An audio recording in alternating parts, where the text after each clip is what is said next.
I'm recording. There's nothing in the sky there. Now I'm gonna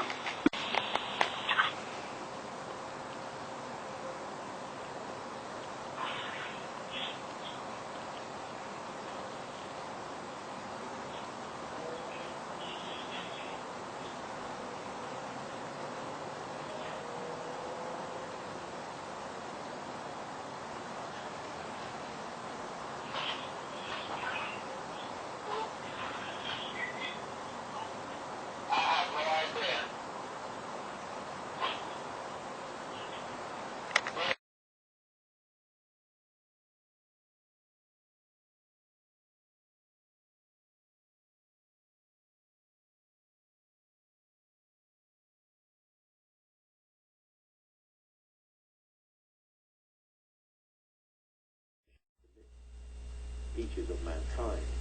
While researching this book, as I mentioned a moment ago, I've always believed as a researcher that it's extremely important for me to put myself deeply into the subject I'm writing about. And since I was writing about shamanism and altered states of consciousness in the Stone Age, I looked around for surviving cultures in the world today who still practice true shamanism and use altered states of consciousness in order to reach spirit realms. And in the Amazon, this system of exploration of the mystery of reality is still very much in place. And there they use an extraordinary brew, which is a mixture of two different plants, and it's called ayahuasca, the vine of souls. And when you drink this, it's quite an ordeal to drink it. It does make you physically ill. But it plunges you into a seamlessly convincing parallel realm. And indeed, one of the mysteries of ayahuasca is that people from all over the planet, no matter what their background is, and without comparing notes, when they drink ayahuasca, they find themselves in the same places as others who are drinking ayahuasca, and they find themselves encountering the same intelligent entities. Now, I know that this may sound nuts to some readers, to some listeners, but I would say that without having had the ayahuasca experience, it's impossible to come to a judgment about this. And really, it's a good idea to listen to what the shamans in the Amazon say.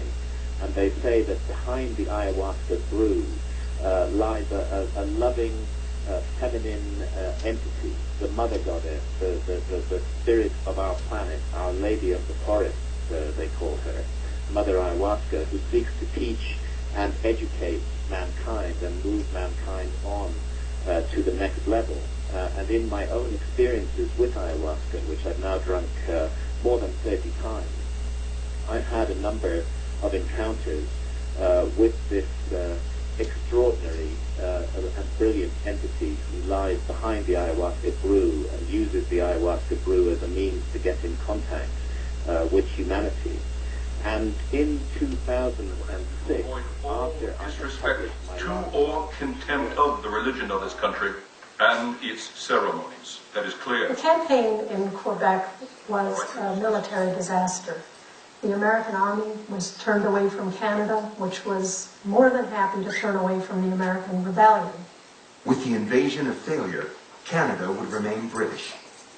But a precedent had been set. George Washington had made it clear that the cause of American liberty would include freedom of religion.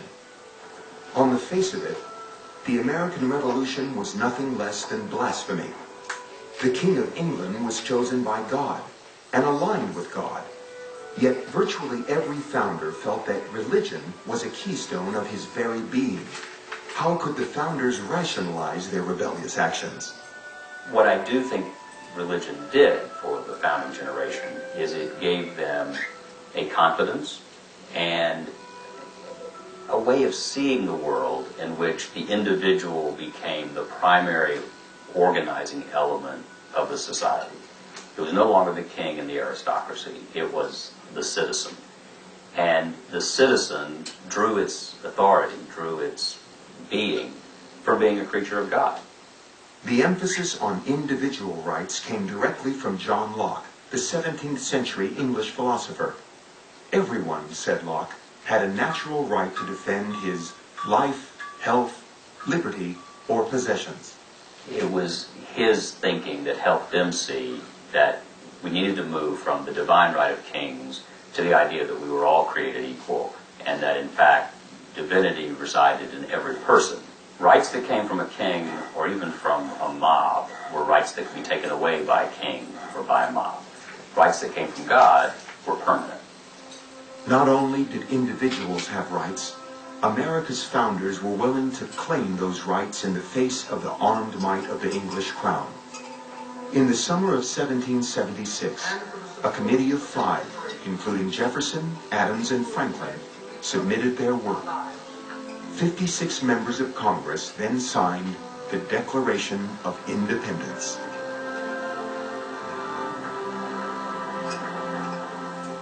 You were putting your life on the line for liberty by signing that document.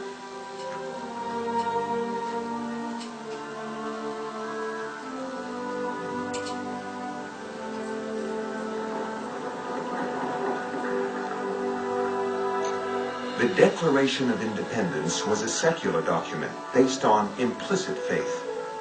It mentioned God 4 times, twice in the first 2 sentences. Even as it ticked off a list of reasons for the rebellion, some of which may seem quite petty today, it raised the dimension of the demand for independence and made it a spiritual thing. Where did their right to rebel come from? From God. It was not a king, pope, preacher, or politician who bestowed freedom on human beings, but God. The laws of nature and nature's God, the Declaration said, entitled the American people to be both equal to the British and separate from them.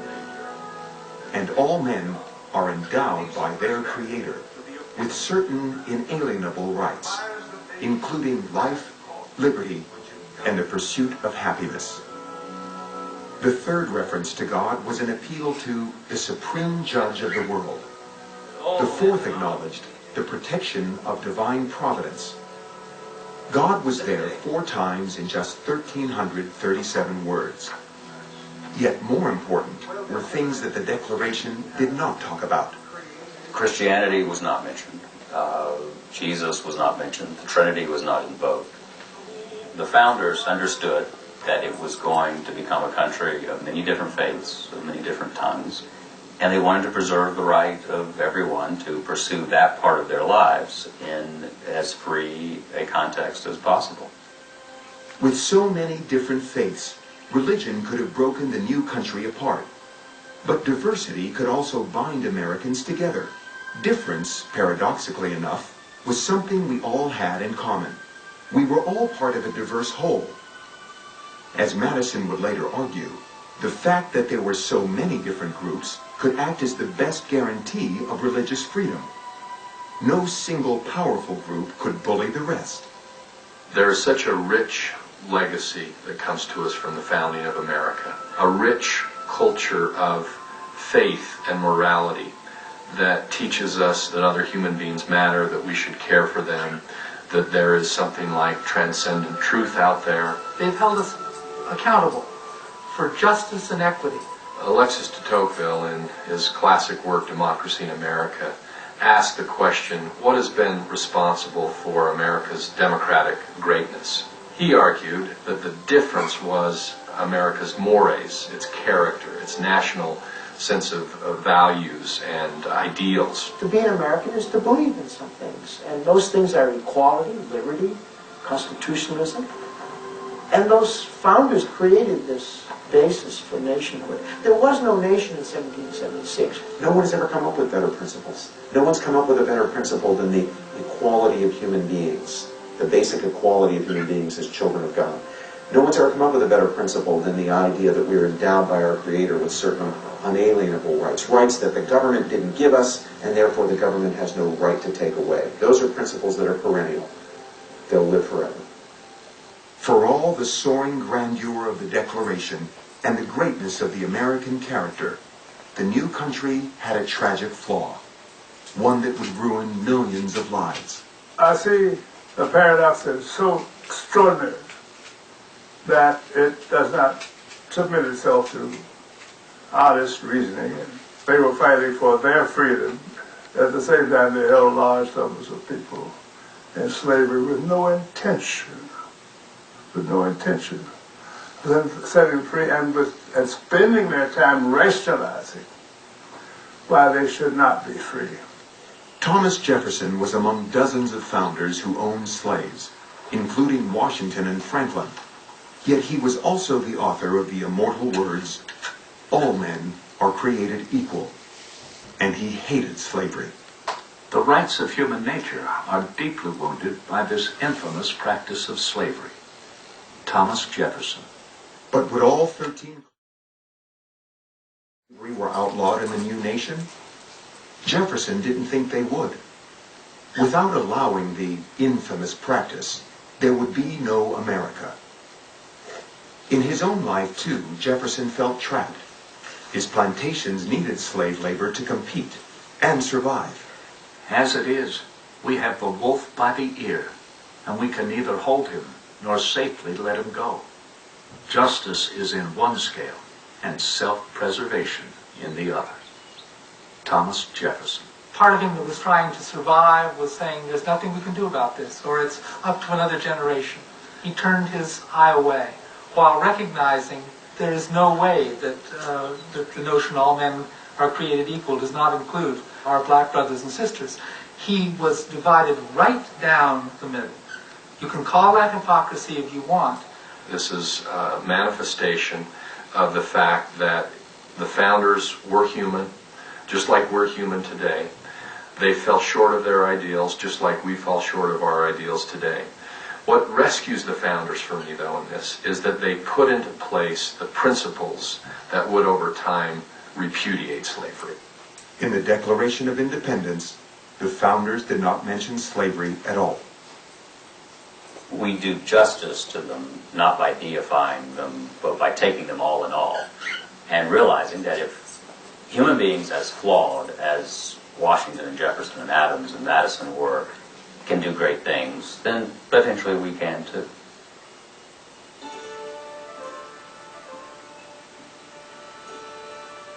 By May of 1778, Washington's army had survived a killing winter at Valley Forge. But how could the tattered remnants of an army win a war? The powerful British forces took control of America's major cities, sat back, and waited for the rebel army to disintegrate. The colonials were poorly paid, badly fed, and sometimes overwhelmed by the formidable army they faced. What could hold these troops from entirely different colonies together? For Washington, the challenge lay in establishing unity in an army and a country with disparate beliefs. Those differences were never clearer than on Sunday. The Sabbath was a day of rest in New England, and it was a day of recreation in Virginia. And so when Washington would declare these days of Thanksgiving, which were to celebrate a great victory, he made sure everyone went to church in the morning. And then he invoked play and recreation as the agenda for the afternoon. So everyone was 100% half satisfied. Washington himself was a kind of religious amalgam. By his mid-30s, he'd served as a vestryman in his local Episcopal church. Even though he was a vestryman, he never joined a church, never took communion, was very, very mum on Christian matters. Yet Washington authorized the appointment of army chaplains, something not common in European armies. It would be a good thing, he thought, if his men were devout. To the distinguished character of patriot, it should be our highest glory to add the more distinguished character of Christian. Washington encouraged religion among his troops during